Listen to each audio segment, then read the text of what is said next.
Welcome back. Now we will discuss about the different types of these multi-evaporator systems.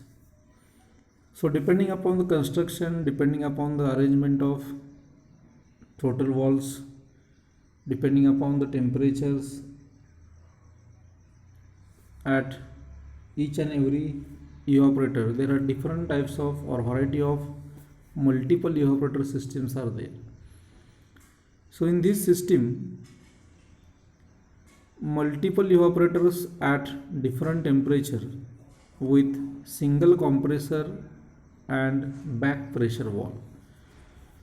So in this system, if you see the diagram, that is block diagram and pressure enthalpy diagram, so 1 to 2 there is a compression of refrigerant takes place. In compressor, the pressure and temperature of refrigerant increases. So this high pressure, high temperature refrigerant enter into condenser. So in condenser, that is 2 to 3, condensation of refrigerant takes place. That refrigerant convert into liquid form and its temperature some amount decreases. After that, this liquid refrigerant enter into throttle valve. There is a separate throttle valves for evaporator 1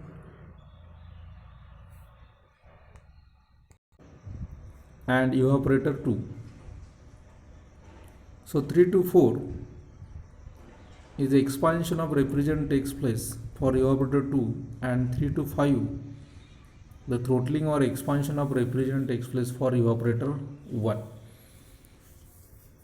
So in evaporator 1 and evaporator 2, refrigerant absorbed latent heat of evaporation and convert into vapor form. So in evaporator 1, there is a low pressure as compared to evaporator 2. So whatever the refrigerant vaporized in evaporator 1, which is directly sucked by the compressor, but in evaporator 2,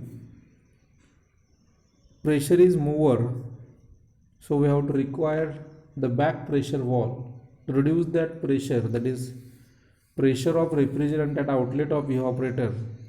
We have to decrease up to the evaporator 1 outlet pressure. So with the help of this back pressure valve, the pressure of refrigerant at outlet of evaporator 2 is decreases up to the evaporator 1. So if you see the block diagram, that is 6 to 7, or if you see the pressure enthalpy diagram and block diagram, the process 6 to 7 indicates the reduction in pressure with the help of this back pressure valve. And after this, that refrigerant is again sucked by compressor and the cycle is continuous. So in this pressure enthalpy diagram, 1 to 2 indicates compression, 2 to 3 indicates condensation, 3 to 4 indicates expansion for the evaporator 2, 3 to 5 indicates the expansion or throttling for evaporator 1, 6 to 7 indicates the reduction of pressure at evaporator's outlet, 5 to 1 represents the evaporation of refrigerant in evaporator 1, and 4 to 6 represent cooling or refrigeration effect in evaporator 2. So this is single compressor multi evaporator system at or multiple evaporators at different temperatures with back pressure valve. Now in this system, we can make one simple change, that is single compressor with multiple evaporators at same temperatures. If the temperature is same, that means pressure is also same. So there is no need of back pressure valve. If the temperatures are different, then and then only back pressure valve is required. If the temperatures in the both evaporator is same, pressure is also same, so there is no need of back pressure valve.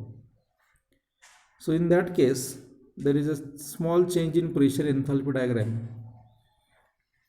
The process 4 to 6 or process 5 to 1 indicates a single line. That means both the evaporators at same pressure and at same temperature. So there is no any requirement of back pressure valve. So there is 6 to 7 is line is cancelled, and directly the 4 to 6 line and 5 to 1 line indicates a single line. That process or that system is called as single compressor multi evaporators at same temperature. So depending upon the arrangement, there are different types of multi evaporator systems. So again, in this system we can use individual expansion valve or we can use multiple expansion valve. If you want to produce a mower cooling effect, or if you want to increase the coefficient of performance, so instead of using this individual expansion, if we use a multiple expansion valve, then we get a mower or maximum cooling effect. Because as the refrigerant is expand multiple times, then its cooling is more, and as the refrigerant gets cooled more, its temperature is low, and that refrigerant absorbs more latent heat of evaporation and produces more cooling effect.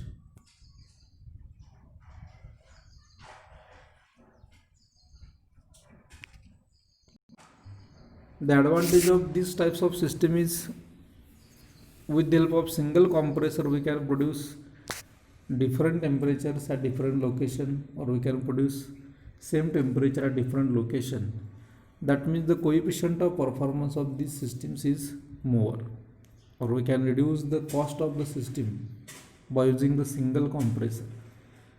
That may be initial cost, that may be maintenance cost. So with the help of these systems, coefficient of performance is more.